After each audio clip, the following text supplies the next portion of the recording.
6 times Daymond John shocked the world on Shark Tank. Before we start, I'd like you to hit that red subscribe button so that you never miss out on any of our videos. Hey guys, what's up? Welcome back to Film Title. Daymond John first became an entrepreneur as a 6-year-old in Hollis, Queens. He started selling pencils in school and graduated to shoveling snow and raking leaves. He made his name in fashion in the early 1990s with apparel maker Fubu, which has grown into a $6 billion company. According to his blog, since then he's become involved in a diverse group of businesses, most famously through his investments on Shark Tank. Whether it's bow ties, barbecues, or belts, John, who will be speaking at the iconic conference in New York City on June 7th, has profited handsomely from partnerships he's formed during his 8 seasons on the popular reality series. Here's a roundup of the deals that yielded the biggest returns and shocked the world. Bubba's Q. In Shark Tank's 5th season, John struck a $300,000 deal to acquire 15% of the Bubba's Q barbecue business from entrepreneur Al Bubba Baker. Around that time, Baker was doing about $154,000 in annual sales. Recently, he told CNBC that the numbers have jumped to $16 million. His growth starts in part from a new deal with CKE Restaurants, the parent company of the Hardee's and Carl Jr.'s fast food chains, to use Bubba Q's boneless baby back ribs in a new burger. CKE placed an order for nearly 1 million pounds of ribs and is offering the sandwich across more than 3,000 of its franchise locations. Mission Belt.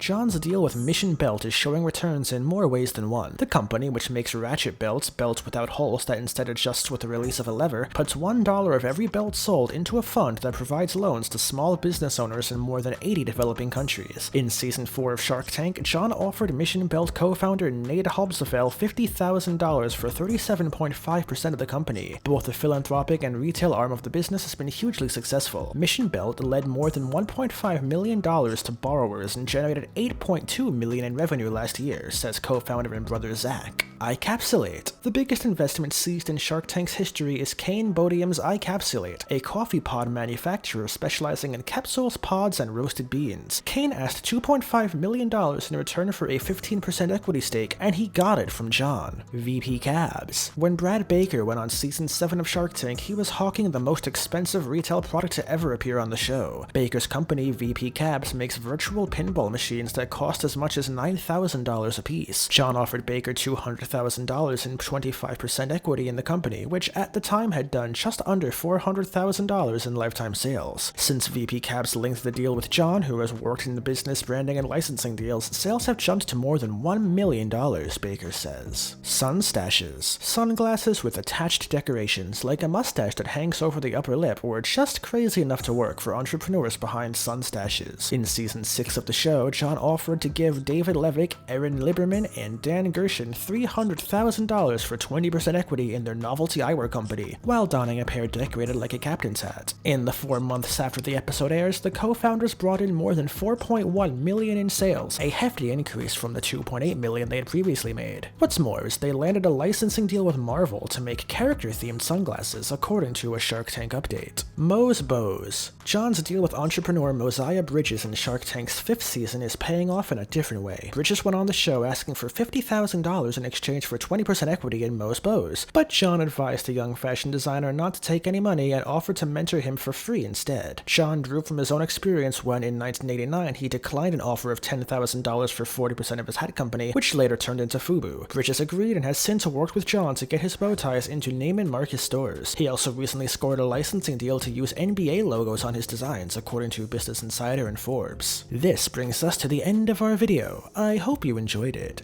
Hit like if you did, and don't forget to subscribe to our channel so that you don't miss out on any of our videos in the future. Also, watch the 2 videos that are currently on your screen, because I'm sure you'll love them. With that, I'll see you in the next video.